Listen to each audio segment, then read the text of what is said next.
William.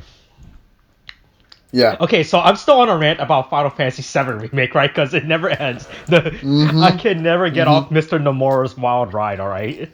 So William, I've been spending the last 5 episodes shit talking about this game and ranting about this game, right?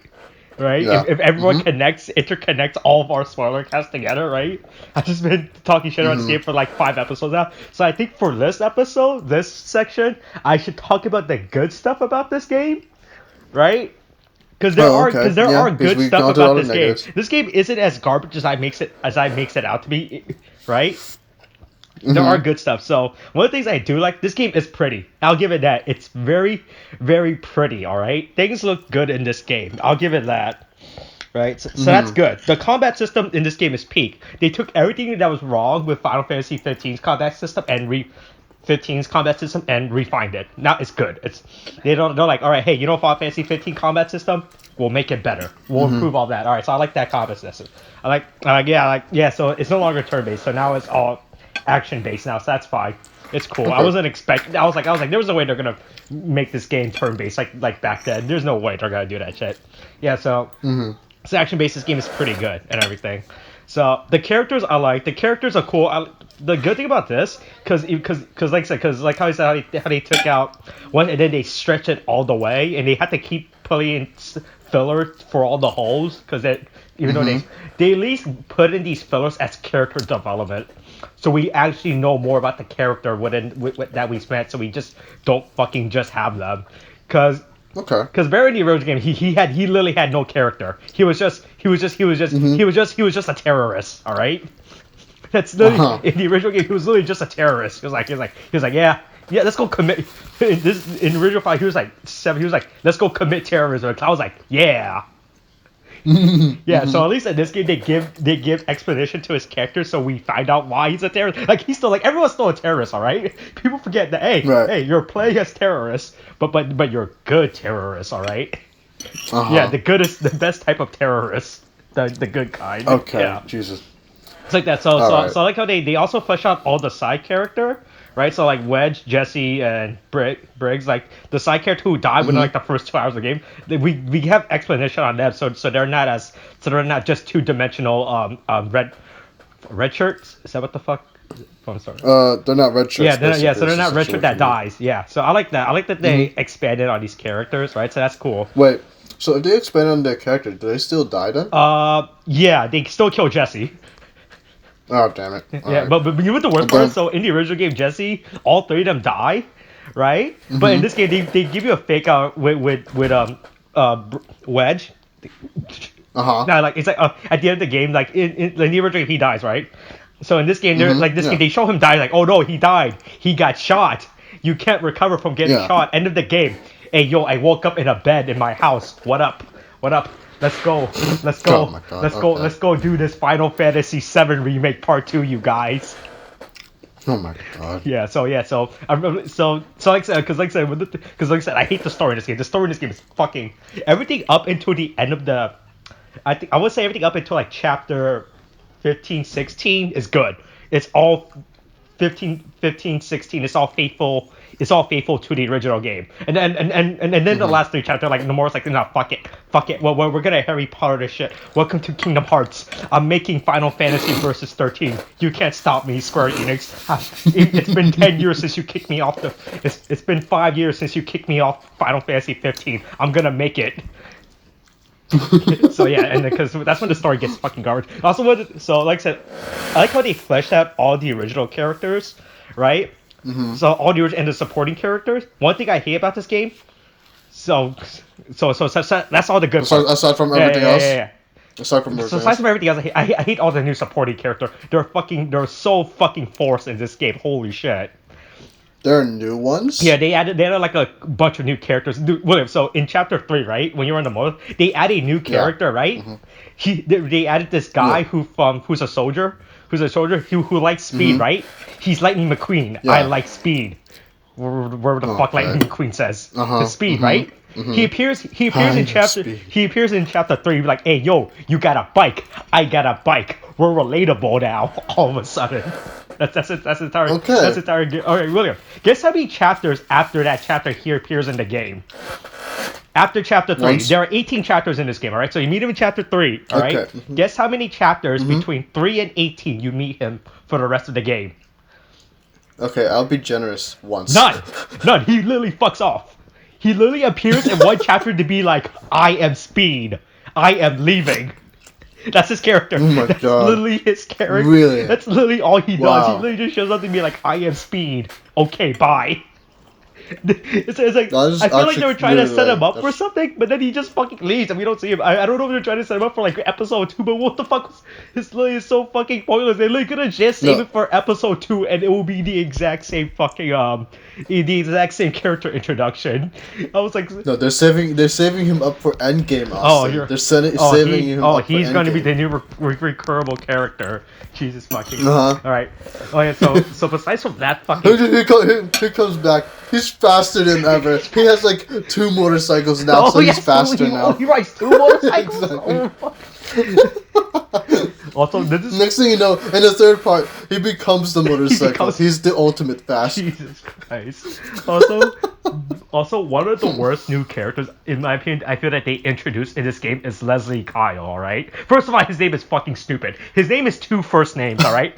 His name is already fucking stupid. Hold on. I'm gonna send you a picture of what Leslie Kyle looks like. William, when someone say their name is Leslie Kyle, just imagine what they look like, okay? Alright? Yeah, Alright? Have Leslie Kyle in your head, okay? Alright? Mhm. Alright, so, alright, Yeah. okay, you have him in his head, alright? He looks cool, right?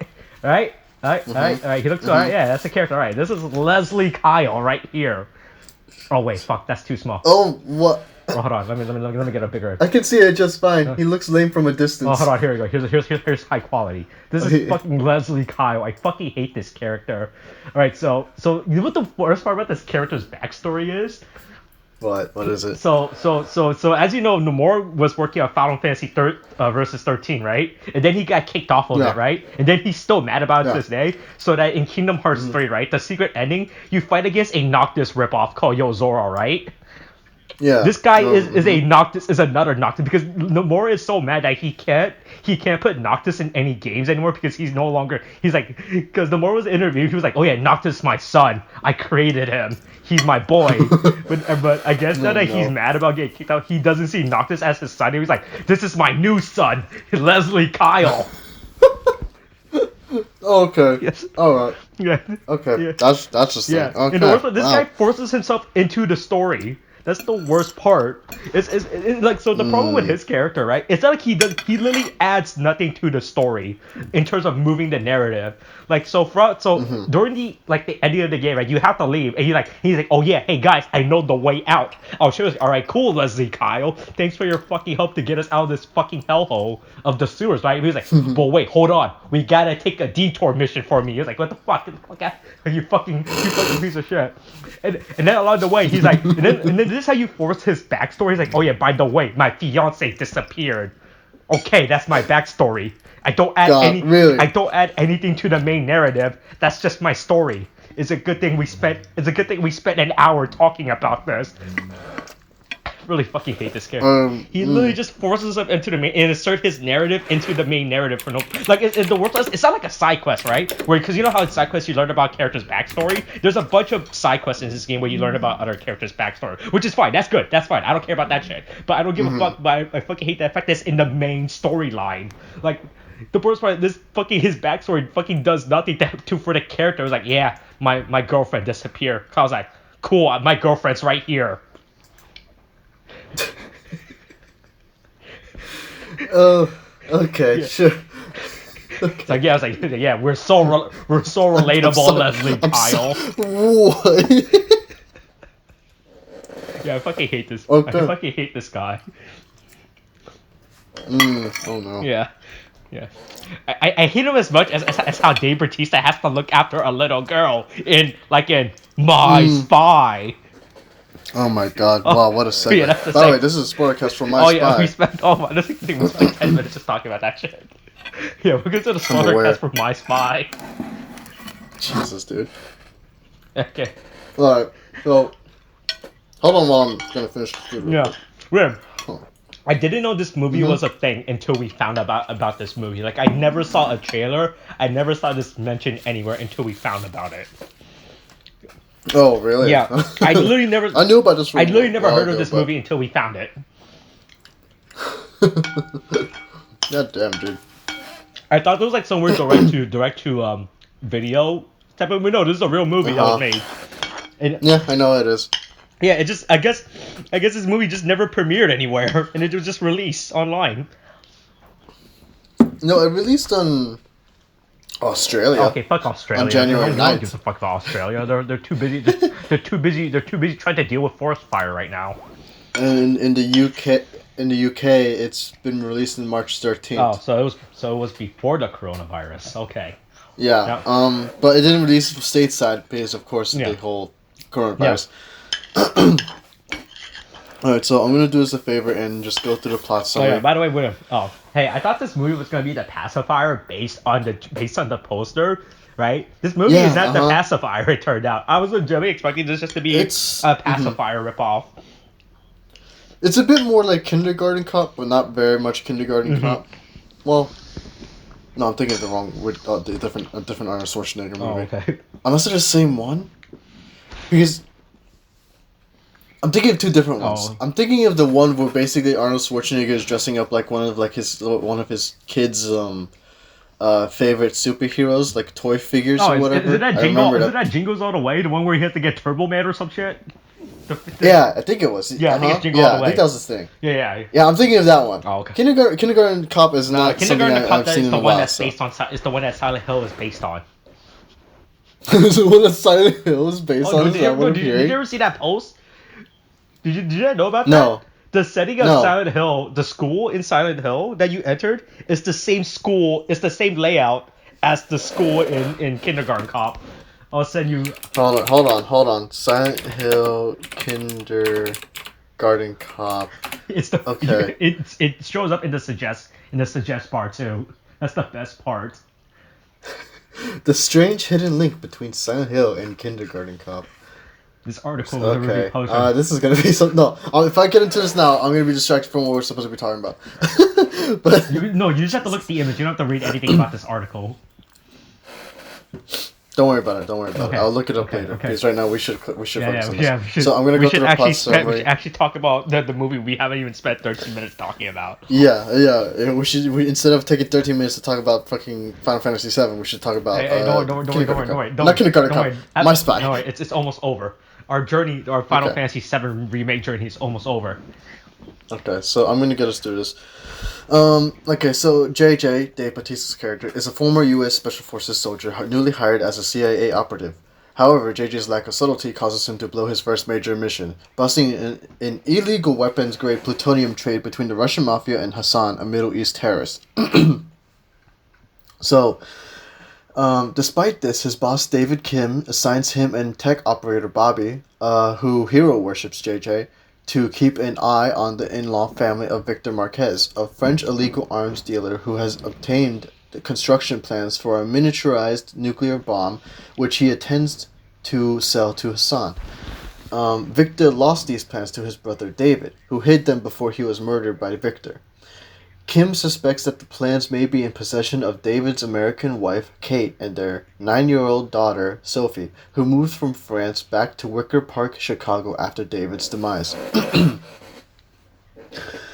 JJ and Bobby move into the building where Kate and Sophie live and set up their surveillance. However, Sophie soon finds one of their hidden cameras, backtracks its signal, and stumbles upon the operation post. Confronting JJ and Bobby, she blackmails JJ into keeping her company while she tries to fit into an American kid's life and make some new friends. Despite JJ's social awkwardness, the two slowly begin to bond, and JJ also becomes acquainted with Kate and her gay neighbors, Carlos and Todd. Sophie has JJ train her in the basics of the espionage trade and brings him and her mother closer together. However, Kim eventually finds out about JJ's personal involvement with his targets and takes him and Bobby off the mission. JJ reveals his assignment to Kate, who rejects him in disgust. At the same time, Victor discovers and counteracts the CIA's surveillance and coerces his lawyer, Cole, into revealing where David might have hidden the plans. After faking his own death, he travels to Chicago, confronts Kate, JJ, and Sophie, and retrieves the plans. Carlos and Todd burst in and intervene, revealing themselves as independent arms dealers who are also after the plans. Bobby's clumsy attempt to help results in Victor escaping with the plants and Sophie as his hostage. JJ and Kate pursue Victor to an airfield in Naperville, where JJ grounds Victor's escape plane, and starts a fistfight with him. In her attempt to escape, Sophie accidentally sets the plane in motion, leaving it hanging at the edge of a cliff on some wire fencing. Victor forces Sophie to surrender the plans, but before he can shoot her and JJ, Kate clubs him into the fence, and JJ pushes the plane off the cliff, sending Victor and the bomb plans to their doom. After being rehabilitated by Kim for his success, JJ has himself permanently assigned to Chicago and moves in with Kate and Sophie. End plot summary. Okay, but this movie wasn't bad. It was just a good watch. That was it. There's a lot of questionable decisions in this movie, and I feel like that's where it shouldn't happen. But then I realized it's just a kids. I guess it's a kids comedy movie. I don't know what the rating for this movie is because it's not fucking listed. PG-13. Is this actually PG-13? It's PG-13. Oh, is it? Oh, okay. It's PG-13. Oh. But if all honesty, it's probably just because of the language that they use in there. Because honestly, that would kind of go for. Wait. I reached the point in my life where every language every word sounds the same, so I don't know the difference in it. All right. So what? It could be like they all sound like fuck. Yeah, to you, everyone can say fucking. I'll assume it's a PG movie. All right. I don't know what the new universal standard for movie rating is. All right. No. Here's the thing. Like legit, if you're in a PG-13 movie, you can only say fuck once. Oh, was that what it is? Because if you use it more than once, you go into R rating. Oh. Wait, was this movie R rating? Did they fuck more than once? Oh no, I don't think they used it more than once, man. Oh, okay. So like you're saying, I think this movie was fine. Just a lot of decisions that obviously that wouldn't happen in real life. I like a lot of the stupid comedy bits in the movie. Like I think it was Dave Bautista's character of JJ of him just suggesting we kill a little girl. I was like, literally when he said that, I was like, wow, that came out of nowhere, but all right. The worst part is about that when he suggested that, he kept reinforcing that idea. I was like, you know, we can get rid of her now, and no one will find out and find a thing. And then like the worst one was like 5 minutes later, he's like, we still have time to do it, right? We can still get rid of her. Mm-hmm. And no one will still find out. I like the characters. I mean, like, so this is obviously unrealistic settings, right? It's very unrealistic. But it's a funny realistic settings where you just have laughter and everything, right? Yeah. Yeah, like. But oh god, I mean, my problem with the movie is that again, it kind of moves on that predictable, the predictable beats that you've seen in this kind of story before, movies, like Kindergarten Cop. Yeah. And so, but to be fair, there was one twist in this movie I wasn't expecting. So, and I'm pretty sure it's probably the same twist. I'm pretty sure you would consider it the same twist too. Oh, well, you were talking about like with the gay neighbors turning out to be independent arms dealers or that? So my original thought with the gay neighbors, I thought they were gonna be like backup agents who were there to make sure that fucking JJ and what the fuck was her name, the tech girl. Bobby? The who girl? Bobby? Is that her name, really? Oh, the tech girl? Yeah, her name is Bobby. I don't think they said her name at any point in the movie. They did say her name. Oh, did they? Did say her name. Did they only say it once? But the thing is, she's not really involved so much, so that's probably why. Okay. Because honestly, like they have a funny actress here, you know, Kristen Schaal. Yeah. But then it's like, and they use her effectively in some moments, but I feel like they should have used her a lot more, you know, and they don't. It's like they have this little subplot here with like how Bobby looks up to JJ, but then you know you got JJ focusing most of his attention on Sophie, so you get this. You're supposed to get this funny thing, which I would have hoped would have developed. They didn't really do much with it, where Bobby's gonna be jealous of Sophie, you know. Yeah. And I was like hoping that we get more of a dynamic there, but you don't really get that much, at all. So it's just like whatever. Her character's very underutilized, and that's a shame. To commit murders as well. God, dude. There's a lot of people that just randomly want to commit murders in this. Like besides from the obvious bad guys, like a lot of these characters want to commit murders. I mean, you know, they're all spies, I guess, so it's whatever. Yeah, I was like she had like a little subplot throughout the entire. Was like, oh hey, teach me how to use these weapons. Let me know how to use the guns and the knives and the flash bombs and whatever the fuck else. Yeah, he's like, but I mean, that kind of lends itself to the kind of comedy too, Yeah. because it's like Yeah. the movie's somewhat self-aware of itself. Oh You know, yeah, no, especially yeah. like There's a lot of fucking good self-aware joke, like the fucking joke with the squirrel that they found. with the Yeah, remember when JJ and mom were walking out and they see a squirrel on the ground. No, it wasn't a squirrel. It was a pigeon. Oh, it was a pigeon? And the pigeon gets. Yeah, it was a pigeon. And he's like, oh, I'll put the pigeon on top of the trash Yeah. can, and a fucking eagle comes in or a hawk and it just steals the pigeon off. I'm like, jeez. That shit was great. Yeah. Oh yeah. There's also that really great joke where they kind of build up like, oh yeah, I want you to teach me how to not like walk away from explosions looking cool, right? And then it's like at the end, like it feels like they build up to that moment, but then it's like, oh yeah, it's like I guess to specify. They do a couple of jokes here when They're really self-aware of climactic scene. the tropes that they're doing. They're really self-aware that what type of movie they're like. They even make the stupid Mission Impossible joke like, oh, this movie is just like Mission Impossible. Mm-hmm. Yeah, so I like that. I like a movie that's aware that's a movie and what it's doing. Yeah, that's the thing too. It's like I feel like a lot of the problems like I would say with this movie. I mean, I'll get into the self-aware joke that I was talking about in a bit, but like this movie, it feels like it's like because it has a formula, it focuses too much on the formula rather than focusing with on I suppose maybe the genre of formula that they're doing. Because if they focus more on the comedy, I felt like it would have been better. Or if they focus but it's more focused on trying to tug at the heartstrings, I'll say. And it's just like so because of that, it focuses on the beats, and so it's just like. There's no real creativity there. The creativity is in the jokes and in the self-awareness, but it doesn't focus on that. It's focusing more on the beats that it wants to follow along with. Yeah. And that's the thing. Because you get, again, we go back here to what I was talking about. These great self-aware jokes. Now, like, again, I said Sophie was, like, wanted to learn how to walk away from explosions in a cool fashion, right? And then now, when the plane is grounded, the plane, like, is like, kind of, like, it breaks a line in the fuel tank, and then there's like gas like going down and stuff, and then the enemy's defeated. He fell off a cliff, he exploded and stuff. They also have a bit of a self-aware joke here where they're talking about like one-liners. We know when the villain is about to die. Also, there's a good joke about who built a runaway out on a cliff. Yeah, I know, right? When she said that, I was like, I mean, she does have a point. Who does that? Seems like a really bad place to put a runaway, honestly. Yeah, I know. It's like, why would you have the runway just end at the cliff and then just like, what? Why? That's such a hazard for anything. But, God. But anyway, who the fuck is Todd? Who the fuck yeah, is you get the whole self-aware joke with the one-liners, and then she's like there's a fire, it catches on the gasoline, and then it starts to reach the fire truck or not the fire truck, the gasoline tank of the truck.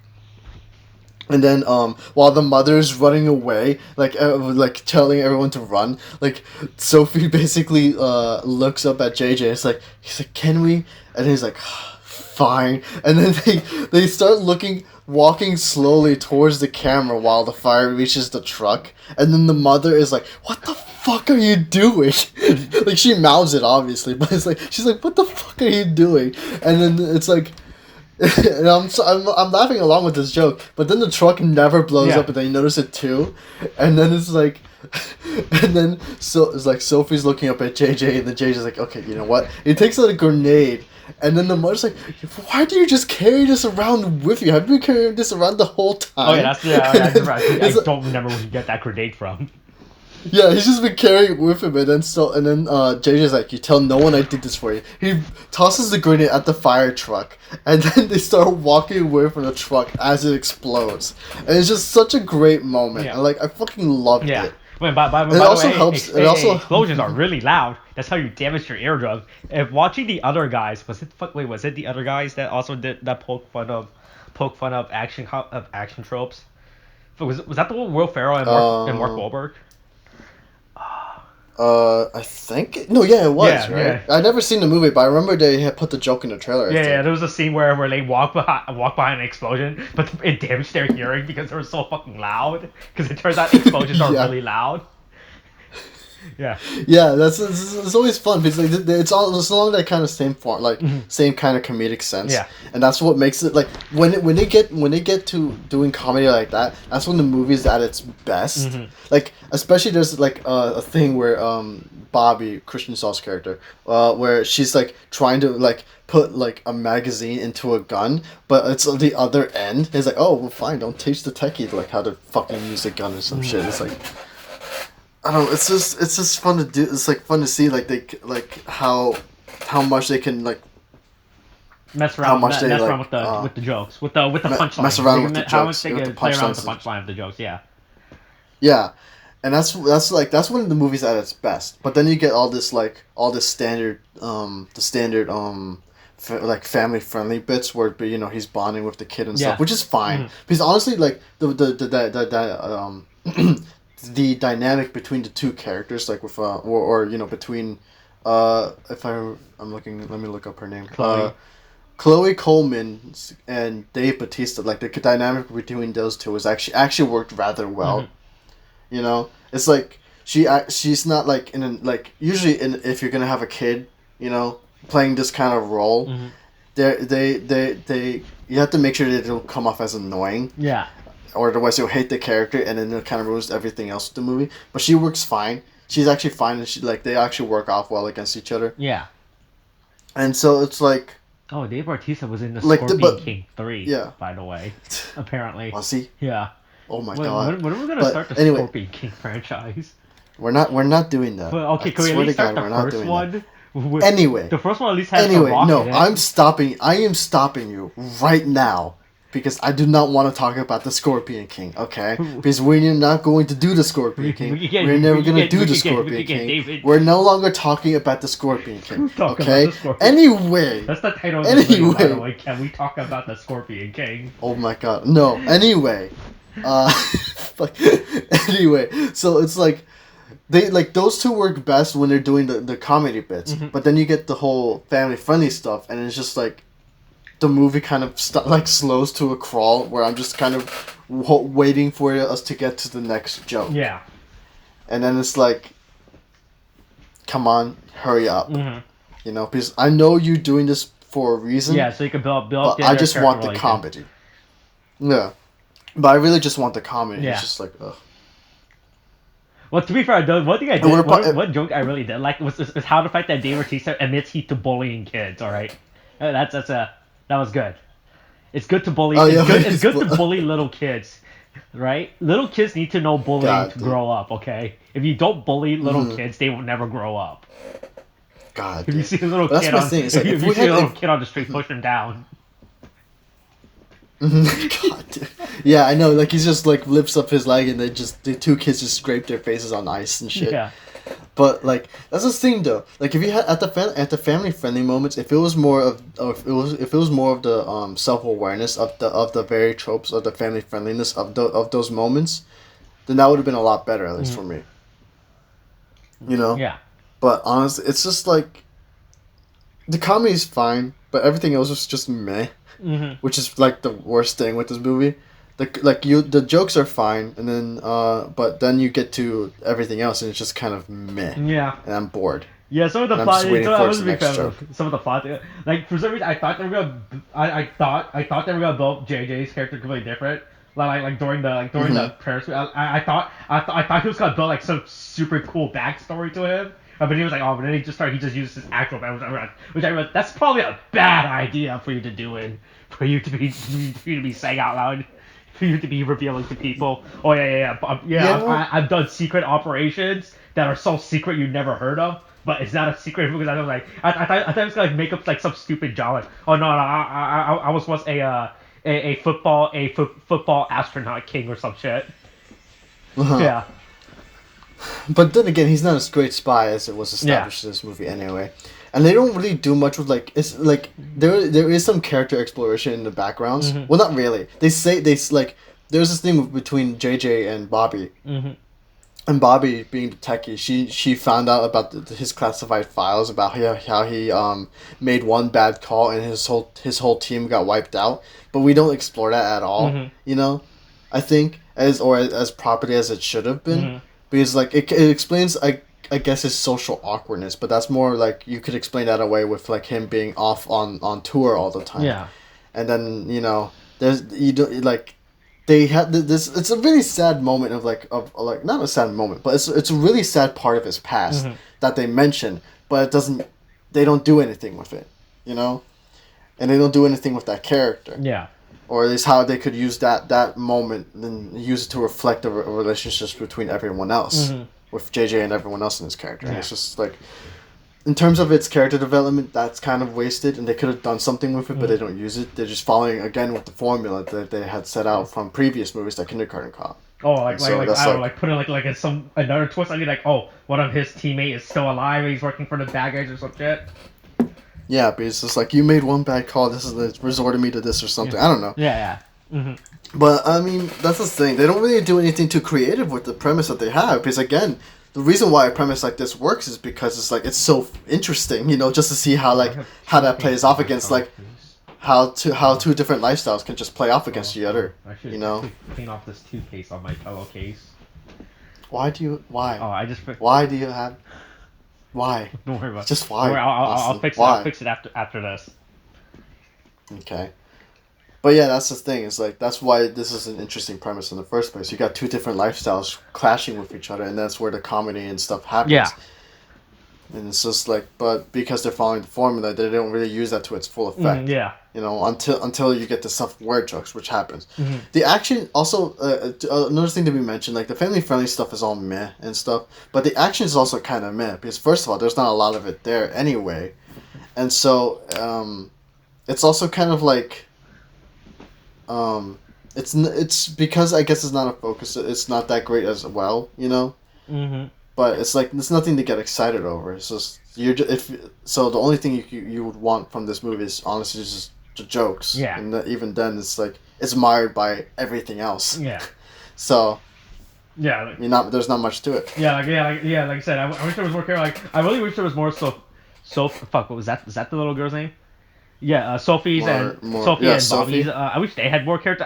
Because I felt like the way they tried to set it up early in the morning was that they were gonna have like a rivalry or some shit because they're both working with they're both going after JJ, right? Or well, not both going, but like they're both involved working on the mission with JJ and everything. So I thought that they could conflict, like they would have conflicting or they could play off each other or something. I would have seen that. I would like maybe have like throwaway scenes in like some stupid montage where they're hanging out doing stuff or whatever. Because there's like this mini antagonist, like not a real antagonist, like this mini thing that starts in the movie as how Sophie was, fuck, is that the character's name? I keep forgetting. Sophie, right? Yeah, was being bullied by these three girls from her school, and I don't know, maybe we could have like a cute interaction moment where she talks to Bobby about the girls and whatever. It's just, oh, I got you. We'll hack into their social media and blah blah blah. So something like that. That which would have been great because they had the whole Instagram thing too, and then Bobby could have been involved and done something. Yeah.